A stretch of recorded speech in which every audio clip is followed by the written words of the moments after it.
അപ്പൊ ഇനി മൂന്നാറിന്ന് മാട്ടുപ്പെട്ടിയിലേക്കുള്ള യാത്ര തുടങ്ങും കേട്ടോ. ഇവിടുന്ന് ഒരു 48 കിലോമീറ്റർ ആണ് കോവിലൂർക്കുള്ളത്. അപ്പൊ മാട്ടുപ്പെട്ടി കുട്ടള ഡാമൊക്കെ ഈ പോണ ഒരു വഴിക്ക്. അപ്പൊ ആ കാഴ്ചകളൊക്കെ വളരെ മനോഹരമായിരിക്കും എന്നുള്ളത് എനിക്ക് ഉറപ്പുണ്ട്. കുണ്ടള ഡാമിന്റെ കാര്യത്തിലാണ്. കുണ്ടള ഡാം കൃത്യമായിട്ട് നമുക്ക് അങ്ങനെ കാണാൻ പറ്റിയെന്ന് വരില്ല. പോകുന്ന സമയത്ത് ആ ഒരു ഡാമിന്റെ ഒരു സൈഡിൽ നിന്നൊക്കെ കാണാൻ പറ്റുള്ളൂ. കൃത്യമായിട്ടുള്ള ഒരു കാഴ്ചകൾ നമുക്ക് കിട്ടിയെന്ന് വരില്ല. ആ കയറി പോണെങ്കിൽ ഇവിടെ തുടങ്ങുന്ന തന്നെ നല്ലൊരു കുത്ത് കയറ്റാൻ കയറിയാണ് നമ്മുടെ ഈ വഴിയിലേക്ക് പോകുന്നത്. ഇപ്പൊ കുറെ അതിന്റെ തൊട്ടപ്പുറയായിട്ട് കുറച്ചകലെയായിട്ട് നമുക്ക് മറ്റേ നാഷണൽ ഹൈവേ 85 പോകുന്നത് കാണാം കേട്ടോ. ഏതായാലും ഇവിടുന്ന് പോകുന്ന തുടങ്ങുമ്പോൾ തന്നെ ഉള്ള കാഴ്ചകൾ ഇതൊക്കെയാണ്. സാധാരണ ഒരു മൂന്നാറിന്റെ കാഴ്ചകൾ തന്നെ വേറെ പ്രത്യേകമൊന്നുമില്ല. എന്നാലും നമ്മള് പോകുന്ന വഴിക്ക് കുറെ അകലെയുള്ള പെട്ടി അടുക്കി വെച്ചുള്ള കുറെ വീടുകളുടെ കാഴ്ചകളുടെ ഒക്കെ വളരെ രസകരമായിട്ടുള്ള കുറെ കാഴ്ചകളൊക്കെ ഉണ്ട്. നമ്മള് പോയിക്കൊണ്ടിരിക്കുന്നത് ഇപ്പൊ കോവിലൂർക്കാണ്. ഇന്ന് ഒരു വെള്ളിയാഴ്ചയാണ്. അതുകൊണ്ട് തന്നെ ഇട ദിവസം ആയതുകൊണ്ട് തന്നെ വലിയ തിരക്കൊന്നും ഇല്ലാത്തൊരു ദിവസമാണ്. എന്നാൽ ഈ വഴിക്കും അത്യാവശ്യം പുനരുദ്ധാരണ പണികളൊക്കെ നടക്കുന്നുണ്ട് എനിക്ക് തോന്നുന്നു. ഞാൻ പോയിട്ട് ഞാൻ പറഞ്ഞില്ല, ഒരു 5-8 കൊല്ലത്തോളമായിട്ടുണ്ട് ഇപ്പൊ ഞാൻ പോയിട്ട്. ഒരു 2-3 പ്രാവശ്യമൊക്കെ ഞാൻ വണ്ടി കൊണ്ടൊക്കെ പോയായിരുന്നു. പക്ഷെ അന്നേരൊന്നും നമ്മൾ ഈ വീഡിയോ എടുക്കുന്ന പരിപാടികളൊന്നും ഉണ്ടായിരുന്നില്ല. ഏതായാലും പോകുന്ന വഴിക്കുള്ള കുറെ കാഴ്ചകൾ ഇതൊക്കെയാണ്. കുറെ എന്തൊക്കെയോ പണികൾ നടക്കുന്നു. അതുപോലെ ഇത് എന്താണെന്ന് വെച്ചിട്ട് ഇതുപോലെ ഒരു കാഴ്ച ആദ്യമായിട്ടാട്ടോ ശരിക്കും.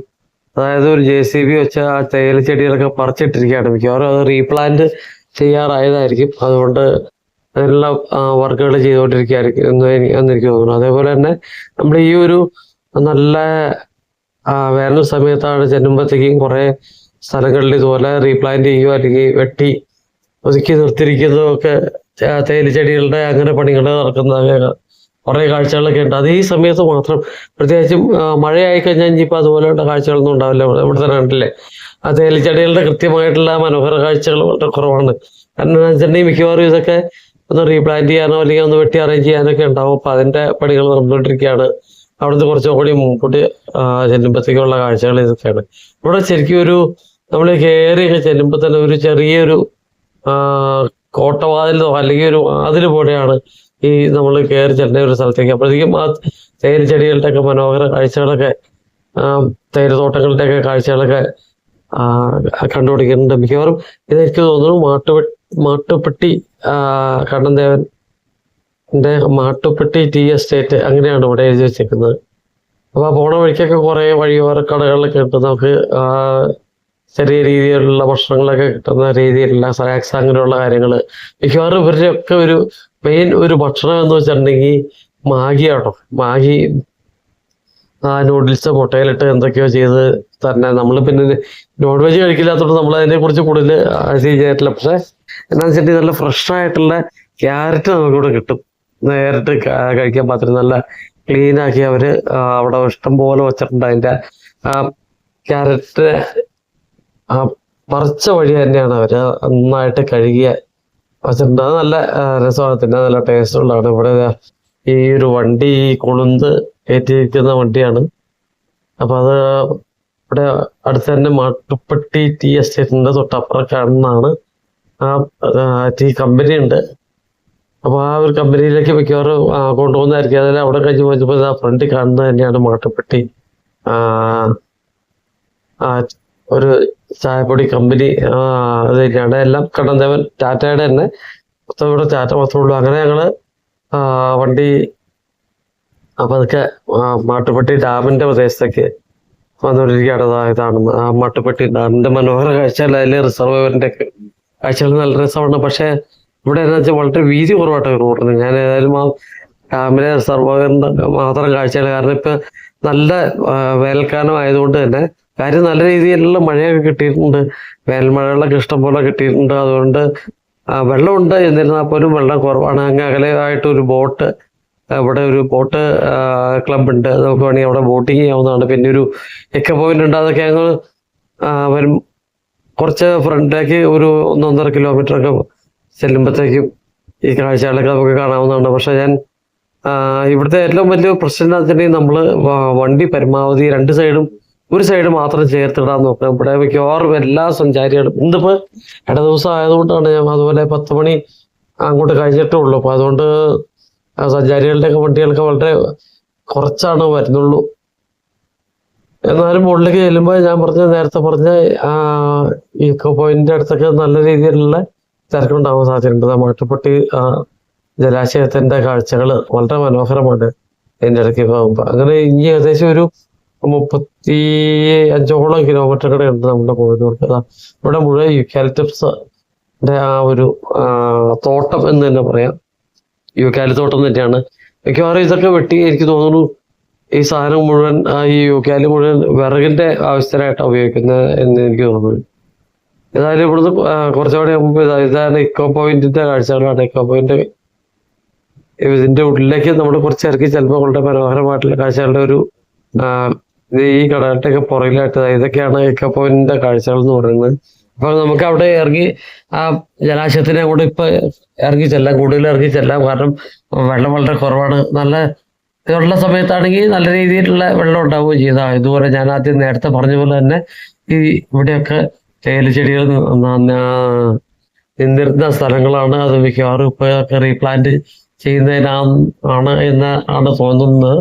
ഏതായാലും ഇവിടെ ഇപ്പൊ തേയിലച്ചെടികളുടെ ഒന്നും കാഴ്ചകളില്ല. അത് വീണ്ടും പ്ലാന്റ് ചെയ്ത് വരുന്നേ ഉണ്ടാവുള്ളൂ. അതായത് ഈ മലകളുടെയും മലനിരകളുടെയൊക്കെ കാഴ്ചകൾ വളരെ മനോഹരമായിട്ടുള്ള കാഴ്ചകളാണ്. ഇപ്പൊ ഞാൻ ഈ ബസ്സിന്റെ ഒരു ഇടുക്കിയ സീറ്റിലാണ് അവിടെ ഇരിക്കുന്നത്. അതുകൊണ്ട് എനിക്ക് ആ ഫ്രണ്ട് സീറ്റ് കിട്ടിയില്ല. ഫ്രണ്ട് സീറ്റ് കണ്ടക്ടർ തന്നെ വേണമെന്ന് പറഞ്ഞു. അപ്പൊ ഈ നമ്മള് മാട്ടുപ്പെട്ടിയിലെ ജലാശയത്തിന്റെ കാഴ്ചകൾ തന്നെയാണ്. ഇവിടുന്ന് ഏകദേശം ഒരു 7 കിലോമീറ്ററുടെ മുകളിലേക്ക് പോയിട്ടുണ്ടെങ്കിൽ അവിടെയാണ് കുണ്ടള ഡാം. പക്ഷെ കുണ്ടള ഡാമിന്റെ കൃത്യമായിട്ട് കാഴ്ചകൾ നമുക്ക് കിട്ടിക്കൊള്ളുന്നില്ല. കാരണം ഇതുപോലെ തന്നെ മുഴുവൻ മരങ്ങളൊക്കെ വളർന്നു നിൽക്കുന്നുണ്ട്. കൃത്യമായിട്ടൊരു കാഴ്ചകൾ കിട്ടുന്നില്ല. ഏതായാലും വീണ്ടും മൂന്നാറിന്റെ തന്നെ തനതായ കാഴ്ചകൾ അതുപോലെ എന്ന് പറഞ്ഞാൽ തന്നെ നമുക്കറിയാം ഒരു പ്രൈവറ്റ് ബസ് അതിൻ്റെ ഇടയ്ക്ക് ഇതിന് മുമ്പ് പോയിരുന്ന ബസ്സാണ്. കാരണം ഈ ബസ്സിൽ ഇപ്പൊ തന്നെ ഫുൾ ആളാട്ടോ. ഏകദേശം ഒരു സ്റ്റാൻഡിങ്ങോളം ആൾക്കാരുണ്ട്. പണ്ടൊക്കെ ഇത് കാലിയായിട്ട് പോയിക്കൊണ്ടിരുന്ന ബസ്സാണ്. പക്ഷെ ഇപ്പൊ യാത്രക്കാരായിട്ട് ഇഷ്ടംപോലെ ടൂറിസ്റ്റുകളുണ്ട്. അങ്ങനെയുള്ള അതിൻ്റെ ഇടയ്ക്കൊക്കെ ഈ കുറെ വ്യൂ പോയിന്റുകൾ ഈ ടോപ്പ് സ്റ്റേഷൻ കുണ്ടലിലൊക്കെ എന്നതിന് മുമ്പുണ്ട്. നമുക്ക് ഇപ്പോൾ വണ്ടി കൊണ്ടാ പോണെങ്കിൽ അവിടെയൊക്കെ ഇറങ്ങി നമുക്ക് ജസ്റ്റ് കാഴ്ചകളൊക്കെ കാണുന്നുള്ള ഒരു ചാൻസ് ഉണ്ടായിരുന്നു. പക്ഷെ ഇപ്പോൾ നമ്മൾ ബസ്സിൽ പോകുമ്പോൾ നമുക്ക് അവിടെ ഇരുന്നുകൊണ്ട് ഇതേപോലെ കാഴ്ചകൾ ഷൂട്ട് ചെയ്യാനായിട്ട് വേറെ ഒരു രക്ഷയില്ല. ഏതായാലും ഇവിടെ ഒരു ഇക്കോ പോയിന്റ് ഉള്ളതാണ്. അതേപോലെ തന്നെ ആ ചെറിയ രീതിയിലുള്ള കടകൾ ഞാൻ നേരത്തെ പറഞ്ഞില്ലേ നല്ല രസമാണ്. പക്ഷെ ഒരുപാട് ആൾക്കാർ ഇവിടുത്തെ എനിക്ക് മാഗി ഇങ്ങനെയൊക്കെ ഒരു സെറ്റപ്പ് മാഗിയിൽ ചെയ്യാൻ പറ്റുമോ എന്നുള്ളത് ഞാൻ കഴിച്ചിട്ടില്ല. പക്ഷെ എന്നിരുന്നാൽ പോലും ആൾക്കാർ നല്ല രീതിയിൽ തന്നെ അത് ആസ്വദിക്കുന്നത് കണ്ടിട്ടുണ്ട്. ഏതായാലും ഇത് നമ്മളിപ്പോൾ നേരത്തെ ഇപ്പോൾ ഒരു പ്രൈവറ്റ് ബസ് അങ്ങോട്ട് പോകണുണ്ടല്ലേ, അതിൻ്റെ ശരിക്കും ആ ബസ്സിന്റെ ഒരു പെർമിറ്റിലാണ് ഈ KSRTC ബസ് ഓടുന്നത്. പണ്ട് ടേക്ക് ഓവർ സർവീസുകൾ ടേക്ക് ഓവർ ചെയ്തപ്പോൾ KSRTC ഏറ്റെടുത്ത റൂട്ടാണ്. പക്ഷെ ആ ബസ്സും അത് കഴിഞ്ഞ് വീണ്ടും ഓടാനുള്ള അനുമതി കൊടുത്തിട്ടുണ്ട് എന്ന് തോന്നുന്നു. ആ ബസ്സാണ് ആദ്യം പോയത്. എന്നാലും ഈ ഒരു ബസ്സിന് തന്നെ ഏകദേശം 30,000-ഓളം രൂപ മിക്കവാറും ദിവസങ്ങളിൽ കളക്ഷൻ ഉണ്ട് എന്നാണ് ഞാൻ ഈ എൻ്റെ ജീവനക്കാരോട് ചോദിച്ചപ്പോൾ പറയുന്നത്. അതുപോലെ കാട്ടുതീ വന്നതാണെന്ന് എനിക്ക് തോന്നുന്നു നല്ല രീതിയിൽ. അത് ഒരുപക്ഷെ അത് തീയിട്ടത് വെട്ടാൻ വേണ്ടി നിർത്തിയിരിക്കുന്നതാണോ എന്ന് എനിക്കറിയില്ല. ഞാൻ നേരത്തെ പറഞ്ഞ പോലെ തന്നെ യൂക്കാലിത്തോട്ടങ്ങളുടെ ഒരു കാഴ്ചകളായിരുന്നു. നേരത്തെ കുറച്ച് നമ്മൾ ഇച്ചിരി മഴയൊക്കെ ഉള്ള സമയത്താണെങ്കിൽ അവിടുത്തെ ഒരു പച്ച പിടിച്ചു നിൽക്കുന്ന വളരെ മനോഹരമായിട്ടുള്ള കാഴ്ചകൾ കിട്ടിയത്. അപ്പൊ അങ്ങനെ നമ്മൾ വട്ടവടയിലേക്ക് എത്തിക്കൊണ്ടിരിക്കുകയാണ്. വട്ടവട പഞ്ചായത്താണ് ശരിക്കും ഈ ഒരു അതുവരെ ദേവികുളം പഞ്ചായത്തായിരുന്നു. ഇപ്പൊ കുറച്ചങ്ങോട്ട് ഫ്രണ്ടിലേക്ക് ചെല്ലുമ്പോഴത്തേക്കും വട്ടവട പഞ്ചായത്ത് വട്ടവടയിലാണ് നമ്മുടെ ഈ കോവിലൂർ എന്ന് പറഞ്ഞ സ്ഥലമുള്ളത്. അതേപോലെ ഇവിടെ ആ യൂക്കാലി മുഴുവൻ വെട്ടി കൂട്ടിയിട്ടിരിക്കുന്നതാണ്. അതുപോലെ വണ്ടികളിൽ ലോഡ് കയറ്റിക്കൊണ്ടിരിക്കുന്നു. അത് വിറകിന്റെ ആവശ്യത്തിനായിട്ട് മെയിനായിട്ട് ഉപയോഗിക്കുന്നത്. നമ്മൾ വട്ടവടയിലേക്ക് അങ്ങോട്ട് ചെന്നുകൊണ്ടിരിക്കുകയാണ്. വട്ടവട താഴെ അകലെയായിട്ട് കോവിലൂരിന്റെ ദൃശ്യങ്ങൾ കാണാം. കോവിലൂരിന്റെ മനോഹര കാഴ്ചകളിലേക്കാണ് നമ്മൾ വീണ്ടും വട്ടവട കഴിഞ്ഞ് എത്തിക്കൊണ്ടിരിക്കുന്നത്. അപ്പൊ നമുക്ക് തൽക്കാലം ഈ നമുക്ക് ഒരുപാട് ഒരു പരിമിതി ഉണ്ട്. പറ്റുവാണെങ്കിൽ ഈ വണ്ടിക്ക് തന്നെ തിരിച്ചു വരാം. കാരണം എന്താ വെച്ചിട്ടുണ്ടെങ്കിൽ ഏത് സമയത്ത് അവിടെ തിരക്ക് വന്നെ, ടൂറിസ്റ്റുകളുടെ തിരക്ക് വന്നെ എന്ന് പറയാൻ പറ്റില്ല. അപ്പം അതുകൊണ്ട് തന്നെ നമ്മളൊരു 10-11 മണിക്കുള്ളിൽ തന്നെ നമുക്ക് ഇവിടെ എത്താൻ പറ്റുകയാണെങ്കിൽ, നമ്മളിപ്പോൾ കാറിലാണ് വരുന്നത് പോലും, ഞാൻ ഇപ്പോൾ ഒരു 11 മണിയോളം ആവുന്നുള്ളൂ സമയം. ഇപ്പം ഈ ഒരു സമയത്തൊക്കെ വന്നെങ്കിൽ നമുക്ക് വലിയ തിരക്കില്ലാണ്ട് ഇവിടുത്തെ കാഴ്ചകൾ കണ്ടു പോകാൻ പറ്റും എന്നാണ് എനിക്ക് തോന്നുന്നത്. അതുപോലെ ഇവിടെ ജീപ്പ് സഫാരി ഉണ്ട്, അതുപോലെ 1-2 പേരോ ഉള്ള ഈ ഓട്ടോറിക്ഷയ്ക്ക് പോയി കാഴ്ചകൾ, ഈ ഒലൂരിൻ്റെ അപ്പുറത്തേക്കുള്ള കാഴ്ചകൾ കാണിക്കുന്നുണ്ട്. അത് മിക്കവാറും കോതമംഗലത്തു നിന്നുള്ള മിക്കവാറും എല്ലാ KSRTC ബസ് സ്റ്റേഷനുകളിലും നിന്നും എനിക്ക് തോന്നുന്നു ഇങ്ങോട്ട് വട്ടവടയിലേക്ക് സർവീസ് ഉണ്ടെന്ന് തോന്നുന്നു. സർവീസ് അല്ല, നമുക്ക് ടൂർ ഉണ്ടെന്ന് എനിക്ക് തോന്നുന്നു. മിക്കവാറും കോതമംഗലം KSRTC എന്തായാലും ഉണ്ട്. അപ്പോൾ കോതമംഗലം KSRTCയിൽ ഒന്ന് വിളിച്ച് ചോദിച്ചാൽ മതി നിങ്ങൾക്ക് ഇതിൻ്റെ കൂടുതൽ കാഴ്ചകളിലേക്ക് നമുക്ക് പോകാൻ പറ്റും. ആ ഒരു ടൂറിലൊക്കെ പോവുകയാണെങ്കിൽ വളരെ ഉപകാരപ്രദമായിട്ടുള്ള ടൂറുകളാണ്. വലിയ കാശ് വരുന്നില്ല, ഏകദേശം ഒരു 1000 രൂപ ബസ്സൊക്കെ വരുന്നുള്ളൂ എന്നാണ് എൻ്റെ ഒരു അറിവ്. പക്ഷെ കൃത്യമായിട്ട് അതിനെക്കുറിച്ച് ഞാൻ അന്വേഷിച്ചിട്ടില്ല കേട്ടോ. അപ്പോൾ നമ്മൾ നമുക്ക് കോവിലൂരിലേക്ക് ഇറങ്ങി ചെല്ലുമ്പോൾ താഴെയുള്ള കുറേ കൃഷി സ്ഥലങ്ങളുടെയൊക്കെ മിക്കവാറും വെള്ളത്തിൻ്റെ ഒരു കുറവുണ്ടായിരിക്കും ഈ ഒരു സമയത്ത് നിന്ന് തോന്നുന്നു. അവിടെ കൃഷിയൊന്നുമില്ല. അതുപോലെ പെട്ടി അടുക്കി വെച്ച പോലെയുള്ള ചെറിയ ചെറിയ വീടുകൾ, അങ്ങനെയുള്ള കുറേ മനോഹര കാഴ്ചകളാണ് നമ്മുടെ ഈ ഒരു കോവിലൂർ. കോവിലൂർ എന്ന് പറഞ്ഞാൽ തന്നെ കോവിലുകളുടെ ഊര്, ചെറിയ ചെറിയ കുറേ കോവിലുകൾ ഈ വരുന്ന സ്ഥലത്ത് ഇഷ്ടം പോലെ ഉണ്ട്. അപ്പം ഇവിടെ തന്നെ വണ്ടി തിരിച്ച് ശരിക്കും ആദ്യം നമ്മൾ പോകുന്ന ഈ ഇവിടുന്ന് കുറച്ച് ഈ കാണുന്ന റോഡിലൂടെ കുറച്ചുകൂടി മുകളിലേക്ക് കയറിപ്പോയാലാണ് ശരിക്കും ആ കോവിലൂരിൻ്റെ കൂടുതൽ കാഴ്ചകളുള്ളത്. അതായത് ഞാൻ ഇവിടെ ഇറങ്ങി വെച്ച വണ്ടി ആയാലും ഇവിടെ തിരിച്ചാണ്. വണ്ടി തിരിച്ച് ഇട്ട് കഴിയുമ്പോൾ ഞാൻ പതുക്കെ ഒന്ന് ഇറങ്ങിപ്പോയി നോക്കിച്ച് വരാമെന്നുള്ള ഏകദേശം ഒരു അരമണിക്കൂറാണ്. ഇപ്പോൾ 11 മണി 11:05 ആയിട്ടുള്ളൂ. എനിക്ക് തോന്നുന്നു 11:30 കഴിഞ്ഞിട്ട് വണ്ടി പോക്കുള്ളൂ എന്ന് എനിക്ക് തോന്നുന്നു ഏതായാലും. അപ്പം അങ്ങനെ ബസ്സുകാർ പറഞ്ഞതനുസരിച്ച് ഞാൻ ഇറങ്ങിയ ആ മോഡിലേക്ക് കൂടെ ഉള്ള കാഴ്ചകൾക്ക് പോയപ്പോൾ അതൊക്കെ അത് ഫ്രണ്ടിലേക്ക് നടക്കുകയാണ്. അപ്പോൾ എന്താണെന്ന് വെച്ചിട്ടുണ്ടെങ്കിൽ ഇവിടെയും ഈ പറഞ്ഞ പോലെ കുറേ പണികൾ പുതിയതായിട്ട് ആക്കുന്നതിൻ്റെയൊക്കെ ആയിരിക്കും, അതുപോലെ റോഡ് വീതി കൂട്ടുന്നതിൻ്റെയൊക്കെ ആണ് എന്ന് എനിക്ക് തോന്നുന്നു. കുറേ പണികൾ നടന്നുകൊണ്ടിരിക്കുകയാണ്. അപ്പോൾ ആ ഒരു കാഴ്ചകളൊക്കെ കണ്ടുകൊണ്ട് ഞാൻ പതുക്കെ, അതേപോലെ ഇവിടെ ഒരു അമ്പലത്തിലെ ഒരു തിരുവിഴ എന്ന് വെച്ചിട്ടുണ്ടെങ്കിൽ ഉത്സവം നടക്കുന്നുണ്ടെന്ന് എനിക്ക് തോന്നുന്നു. അപ്പം അതിൻ്റെയൊക്കെ കുറേ കൊട്ടും മേളവും ഒക്കെ കേൾക്കുന്നുണ്ട്, കുറേ പാട്ടുകളൊക്കെ കേൾക്കുന്നുണ്ട്. അത് ഞാൻ അവിടെ ബ്യൂട്ടി തോന്നുന്നു കേട്ടോ. കുറച്ചങ്ങോട്ട് കയറി ചെല്ലുമ്പോഴത്തേക്ക് അവർ എന്തോ ഒരു ചെറിയ ഒരു ഘോഷയാത്രയൊക്കെ പോലെ വരുന്നുണ്ട് എനിക്ക് എന്ന് തോന്നുന്നു. ഏതായാലും ഈ ഒരു സ്ഥലത്തേക്കൂടെ നമ്മുടെ ബസ് ഈ മോഡിൽ പോയിട്ട് അവിടെ ചെറിയൊരു സ്ഥലമുണ്ട്, അവിടെയാണ് നേരത്തെ തിരിച്ചുകൊണ്ടിരുന്നത്. നേരത്തെയൊക്കെ ഞാൻ വന്നപ്പോൾ അങ്ങനെയാണ് കണ്ടിട്ടുള്ളത്. ഇപ്പോൾ പക്ഷെ അവിടെ വരെ പോകുന്നില്ല എന്ന് എനിക്ക് തോന്നുന്നു. ഞാൻ മിക്കവാറും ഈ വരുമ്പോഴൊക്കെ ജസ്റ്റ് ഇതിൻ്റെ മോഡിൽ വരെ ഒന്ന് പോയിച്ച് വരും പതിവുള്ളൂ. പക്ഷെ ഇപ്പോൾ അവിടുന്ന് കുറച്ചുകൂടി ഉള്ളിലേക്ക് ഈ പറഞ്ഞ പോലെ തന്നെ സഫാരി, ജീപ്പ് സഫാരിയോ അങ്ങനെ എന്തോ പരിപാടികളൊക്കെ ഉണ്ട് എന്നെനിക്ക് തോന്നുന്നു. അല്ലെങ്കിൽ അപ്പം ഞാൻ പറഞ്ഞ ആ ഒരു ഘോഷയാത്ര ഇങ്ങനെ കടന്നു പോയിക്കൊണ്ടിരിക്കുകയാണ്. എൻ്റെ കുറേ എന്തൊക്കെയോ അമ്പലത്തിലെ ഉത്സവത്തിൻ്റെ കാര്യങ്ങൾ. ഏതായാലും ഒരു 100-150 മീറ്ററുകളുടെ മുകളിലേക്ക് പോകാൻ അത്രേ ഉള്ളൂ.